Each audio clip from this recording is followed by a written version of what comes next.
माँ दुर्गा के चौथे स्वरूप का नाम कुष्मांडा है। अपनी मंद हल्की हंसी द्वारा अंड अर्थात ब्रह्मांड को उत्पन्न करने के कारण इन्हें कुष्मांडा नाम से जाना जाता है। इनका निवास सूर्य मंडल के भीतर के लोक में है। सूर्य लोक में निवास कर सकने की क्षमता और शक्ति केवल इन्हीं में है। इनके शरीर की क्रांति और प्रभा भी सूर्य के समान है। इनके तेज की तुलना इन्हीं से की जा सकती है। अन्य कोई भी देवी देवता इनके तेज और प्रभाव की क्षमता नहीं कर सकते। इन्हीं के तेज और प्रकाश से दसों दिशाएं प्रकाशित हो रही है। ब्रह्मांड की सभी वस्तुएं और प्राणियों में अवस्थित तेज इन्हीं की छाया है। नवरात्रा पूजन के चौथे दिन कुष्मांडा देवी के स्वरूप की उपासना की जाती है। इस दिन माँ कुष्मांडा की उपासना करने से भक्तों के समस्त रोग शोक विनष्ट हो जाते हैं। इनकी भक्ति से आयु, यश, बल और आरोग्य की वृद्धि होती है। माँ कुष्मांडा बहुत जल्दी प्रसन्न हो जाती है। यदि मनुष्य सच्चे हृदय से इनका शरणागत बन जाए तो फिर उसे अत्यंत सुगमता से परम पद की प्राप्ति हो जाती है। सुरासम्पूर्णकलशं रुधिराप्लुतमेव च दधाना हस्तपद्माभ्यां कुष्मांडा शुभदास्तु मे। सुरासम्पूर्णकलशं रुधिराप्लुतमेव च दधाना हस्तपद्माभ्यां कुष्मांडा शुभदास्तु मे। सुरासम्पूर्णकलशं रुधिराप्लुतमेव च दधाना हस्तपद्माभ्यां कुष्मांडा शुभदास्तु मे। सुरासम्पूर्णकलशं रुधिराप्लुतमेव च दधाना हस्तपद्माभ्यां कुष्मांडा शुभदास्तु मे। सुरासम्पूर्णकलशं रुधिराप्लुतमेव च दधाना हस्तपद्माभ्यां कुष्मांडा शुभदास्तु मे। सुरासम्पूर्णकलशं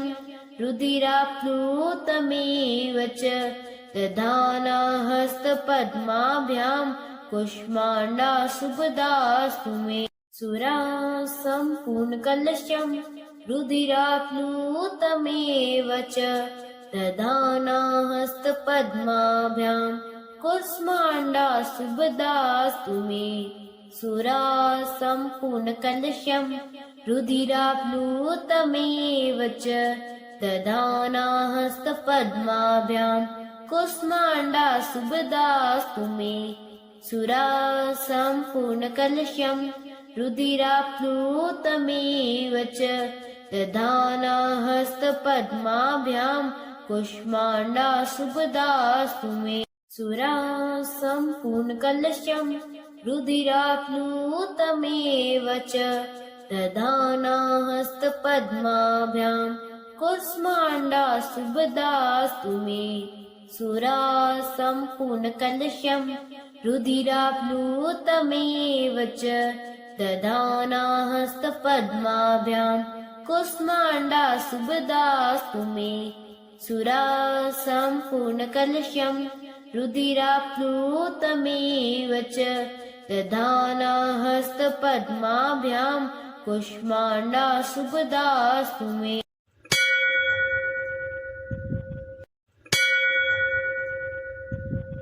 सुरासम्पूर्णकलशं रुधिराप्लुतमेव च दधाना हस्तपद्माभ्यां कुष्मांडा शुभदास्तु मे। सुरासम्पूर्णकलशं रुधिराप्लुतमेव च दधाना हस्तपद्माभ्यां कुष्मांडा शुभदास्तु मे। सुरासम्पूर्णकलशं रुधिराप्लुतमेव च दधाना हस्तपद्माभ्यां कुष्मांडा शुभदास्तु मे। सुरासम्पूर्णकलशं रुधिराप्लुतमेव च दधाना हस्तपद्माभ्यां कुष्मांडा शुभदास्तु मे। सुरासम्पूर्णकलशं रुधिराप्लुतमेव च दधाना हस्तपद्माभ्यां कुष्माण्डासुभदास्तु मे सुरा सम्पूर्णकलशं रुधिराप्लुतमेव च दधाना हस्तपद्माभ्यां कुष्माण्डासुभदास्तु मे सुरा सम्पूर्णकलशं रुधिराप्लुतमेव च दधाना हस्तपद्माभ्यां कुष्माण्डासुभदास्तु मे सुरा सम्पूर्णकलशं रुधिराप्लुतमेव च दधाना हस्तपद्माभ्यां कुष्माण्डासुभदास्तु मे सुरा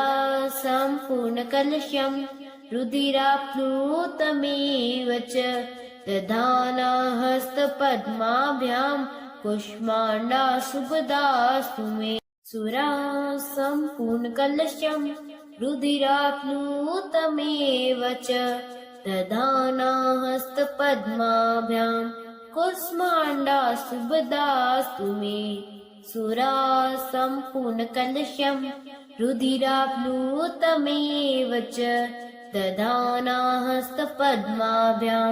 कुष्माण्डासुभदास्तु मे सुरा सम्पूर्णकलशं रुधिराप्लुतमेव च दधाना हस्तपद्माभ्यां कुष्माण्डासुभदास्तु मे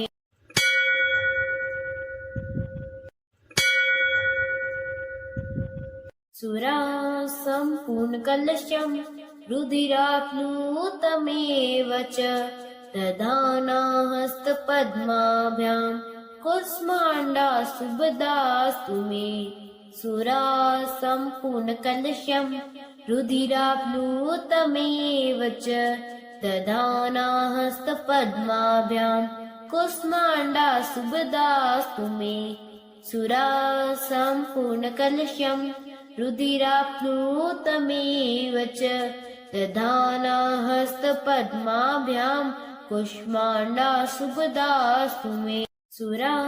सम्पूर्णकलशं रुधिराप्लुतमेव च दधाना हस्तपद्माभ्यां कुष्माण्डासुभदास्तु मे सुरा सम्पूर्णकलशं रुधिराप्लुतमेव च दधाना हस्तपद्माभ्यां कुष्माण्डासुभदास्तु मे सुरा सम्पूर्णकलशं रुधिराप्लुतमेव च दधाना हस्तपद्माभ्यां कुष्माण्डासुभदास्तु मे सुरा सम्पूर्णकलशं रुधिराप्लुतमेव च दधाना हस्तपद्माभ्यां कुष्माण्डासुभदास्तु मे सुरा सम्पूर्णकलशं रुधिराप्लुतमेव च दधाना हस्तपद्माभ्यां कुष्माण्डासुभदास्तु मे सुरा सम्पूर्णकलशं रुधिराप्लुतमेव च दधाना हस्तपद्माभ्यां कुष्माण्डासुभदास्तु मे सुरा सम्पूर्णकलशं रुधिराप्लुतमेव च दधाना हस्तपद्माभ्यां कुष्माण्डासुभदास्तु मे सुरा सम्पूर्णकलशं रुधिराप्लुतमेव च दधाना हस्तपद्माभ्यां कुष्माण्डासुभदास्तु मे सुरा सम्पूर्णकलशं रुधिराप्लुतमेव च दधाना हस्तपद्माभ्यां कुष्माण्डासुभदास्तु मे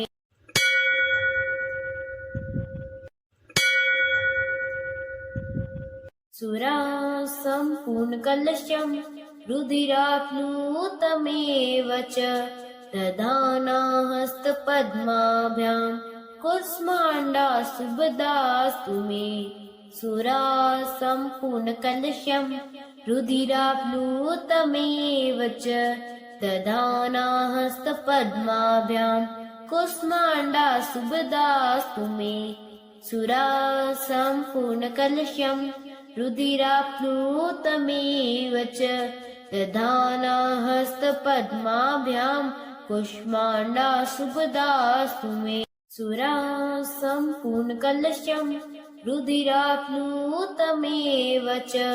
दधाना हस्तपद्माभ्यां कुष्माण्डाशुभदास्तु मे सुरा सम्पूर्णकलशं रुधिराप्लुतमेव च दधाना हस्तपद्माभ्यां कुष्माण्डाशुभदास्तु मे सुरा सम्पूर्णकलशं रुधिराप्लुतमेव च दधाना हस्तपद्माभ्यां कुष्माण्डाशुभदास्तु मे सुरा सम्पूर्णकलशं रुधिराप्लुतमेव च दधाना हस्तपद्माभ्यां कुष्माण्डाशुभदास्तु मे सुरा सम्पूर्णकलशं रुधिराप्लुतमेव च दधाना हस्तपद्माभ्यां कुष्माण्डाशुभदास्तु मे सुरा सम्पूर्णकलशं रुधिराप्लुतमेव च दधाना हस्तपद्माभ्यां कुष्माण्डाशुभदास्तु मे सुरा सम्पूर्णकलशं रुधिराप्लुतमेव च दधाना हस्तपद्माभ्यां कुष्माण्डाशुभदास्तु मे सुरा सम्पूर्णकलशं रुधिराप्लुतमेव च दधाना हस्तपद्माभ्यां कुष्माण्डाशुभदास्तु मे सुरा सम्पूर्णकलशं रुधिराप्लुतमेव च दधाना हस्तपद्माभ्यां कुष्माण्डाशुभदास्तु मे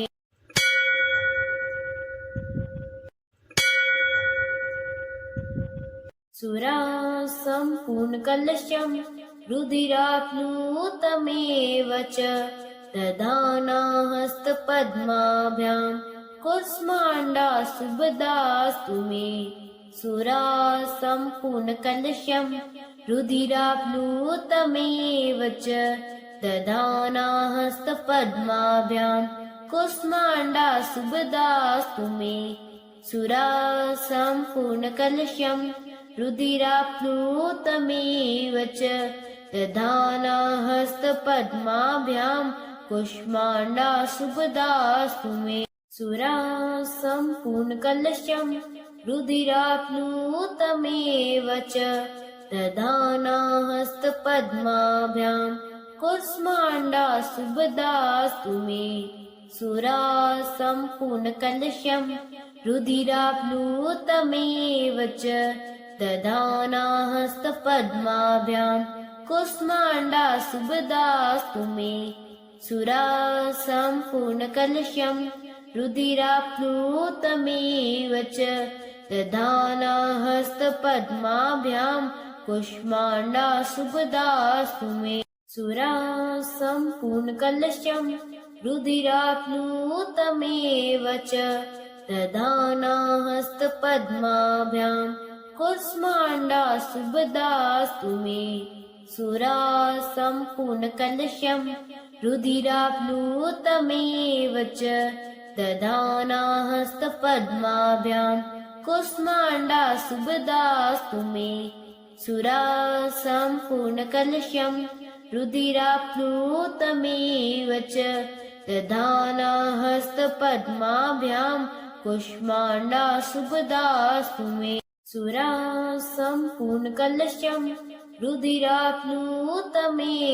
च दधाना हस्तपद्माभ्यां कुष्माण्डाशुभदास्तु मे सुरा सम्पूर्णकलशं रुधिराप्लुतमेव च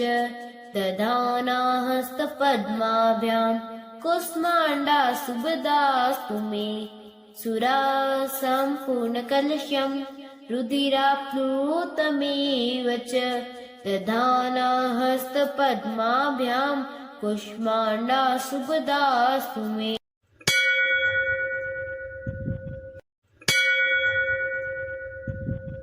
सुरा सम्पूर्णकलशं रुधिराप्लुतमेव च दधाना हस्तपद्माभ्यां कुष्माण्डा शुभदास्तु मे सुरा सम्पूर्णकलशं रुधिराप्लुतमेव च दधाना हस्तपद्माभ्यां कुष्माण्डा शुभदास्तु मे सुरा सम्पूर्णकलशं रुधिराप्लुतमेव च दधाना हस्तपद्माभ्यां कुष्माण्डा शुभदास्तु मे सुरा सम्पूर्णकलशं रुधिराप्लुतमेव च दधाना हस्तपद्माभ्यां कुष्माण्डा शुभदास्तु मे सुरा सम्पूर्णकलशं रुधिराप्लुतमेव च दधाना हस्तपद्माभ्यां कुष्माण्डा शुभदास्तु मे सुरा सम्पूर्णकलशं रुधिराप्लुतमेव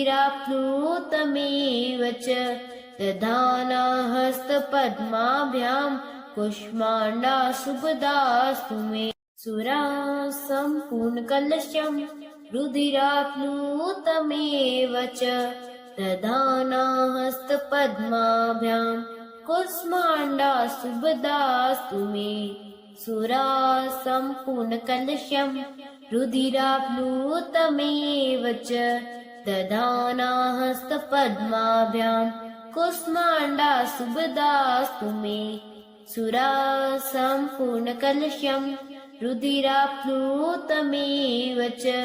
दधाना हस्तपद्माभ्यां कुष्माण्डा शुभदास्तु मे सुरा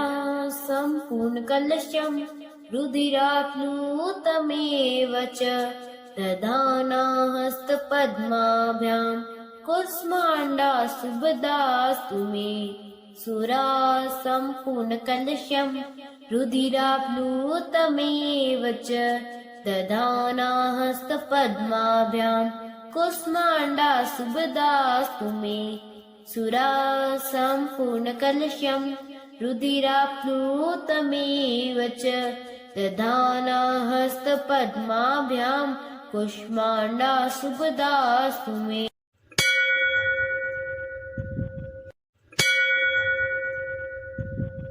सुरा सम्पूर्णकलशं रुधिराप्लुतमेव च दधाना हस्तपद्माभ्यां कुष्माण्डा शुभदास्तु मे सुरा सम्पूर्णकलशं रुधिराप्लुतमेव च दधाना हस्तपद्माभ्यां कुष्माण्डा शुभदास्तु मे सुरा सम्पूर्णकलशं रुधिराप्लुतमेव च दधाना हस्तपद्माभ्यां कुष्माण्डा शुभदास्तु मे सुरा सम्पूर्णकलशं रुधिराप्लुतमेव च दधाना हस्तपद्माभ्यां कुष्माण्डा शुभदास्तु मे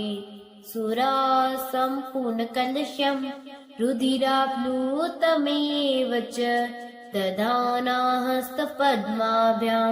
कुष्माण्डा शुभदास्तु मे सुरा सम्पूर्णकलशं रुधिराप्लुतमेव च दधाना हस्तपद्माभ्यां कुष्माण्डा शुभदास्तु मे सुरा सम्पूर्णकलशं रुधिराप्लुतमेव च दधाना हस्तपद्माभ्यां कुष्माण्डा शुभदास्तु मे सुरा सम्पूर्णकलशं रुधिराप्लुतमेव च दधाना हस्तपद्माभ्यां कुष्माण्डा शुभदास्तु मे सुरा सम्पूर्णकलशं रुधिराप्लुतमेव च दधाना हस्तपद्माभ्यां कुष्माण्डा शुभदास्तु मे सुरा सम्पूर्णकलशं रुधिराप्लुतमेव च दधाना हस्तपद्माभ्यां कुष्माण्डा शुभदास्तु मे सुरा सम्पूर्णकलशं रुधिराप्लुतमेव च दधाना हस्तपद्माभ्यां कुष्माण्डाशुभदास्तु मे सुरा सम्पूर्णकलशं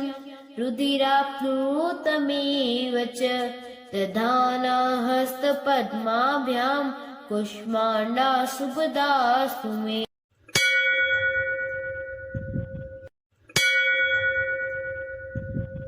सुरा सम्पूर्णकलशं रुधिराप्लुतमेव च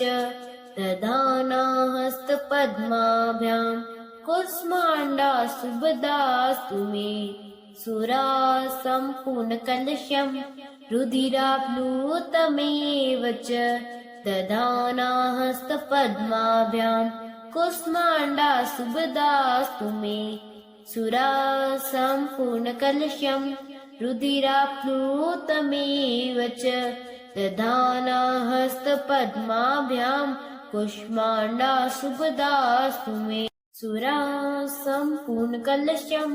रुधिराप्लुतमेव च दधाना हस्तपद्माभ्यां कुष्माण्डाशुभदास्तु मे सुरा सम्पूर्णकलशं रुधिराप्लुतमेव च दधाना हस्तपद्माभ्यां कुष्माण्डाशुभदास्तु मे सुरा सम्पूर्णकलशं रुधिराप्लुतमेव च दधाना हस्तपद्माभ्यां कुष्माण्डाशुभदास्तु मे सुरा सम्पूर्णकलशं रुधिराप्लुतमेव च दधाना हस्तपद्माभ्यां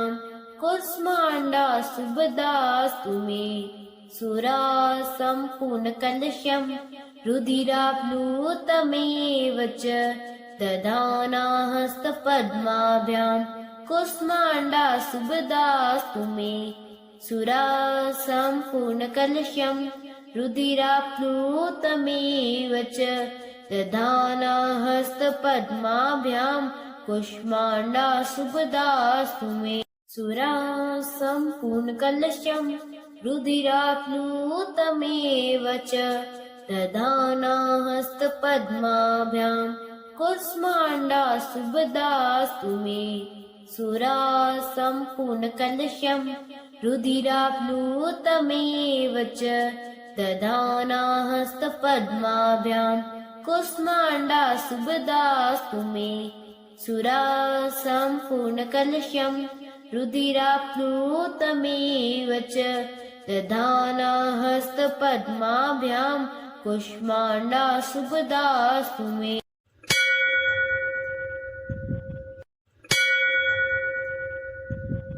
सुरा सम्पूर्णकलशं रुधिराप्लुतमेव च दधाना हस्तपद्माभ्यां कुष्माण्डाशुभदास्तु मे सुरा सम्पूर्णकलशं रुधिराप्लुतमेव च दधाना हस्तपद्माभ्यां कुष्माण्डाशुभदास्तु मे सुरा सम्पूर्णकलशं रुधिराप्लुतमेव च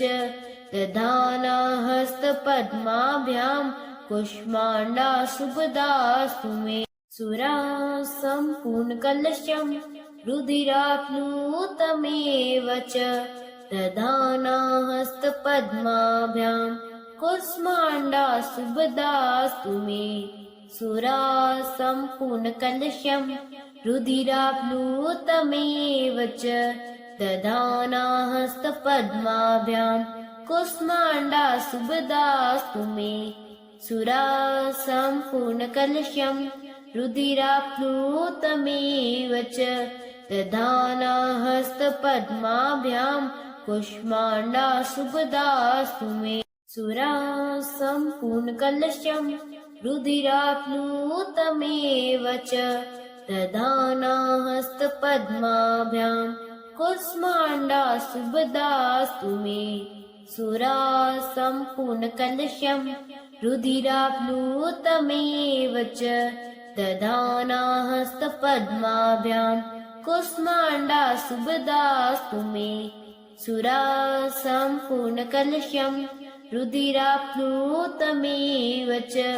दधाना हस्तपद्माभ्याम् कुष्माण्डा शुभदास्तु मे सुरासम्पूर्णकलशम् रुधिराप्लुतमेव च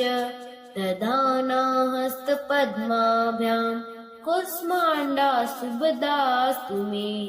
सुरासम्पूर्णकलशम् रुधिराप्लुतमेव च दधाना हस्तपद्माभ्याम् कुष्माण्डा शुभदास्तु मे सुरासम्पूर्णकलशम् रुधिराप्लुतमेव च दधाना हस्तपद्माभ्याम् कुष्माण्डा शुभदास्तु मे।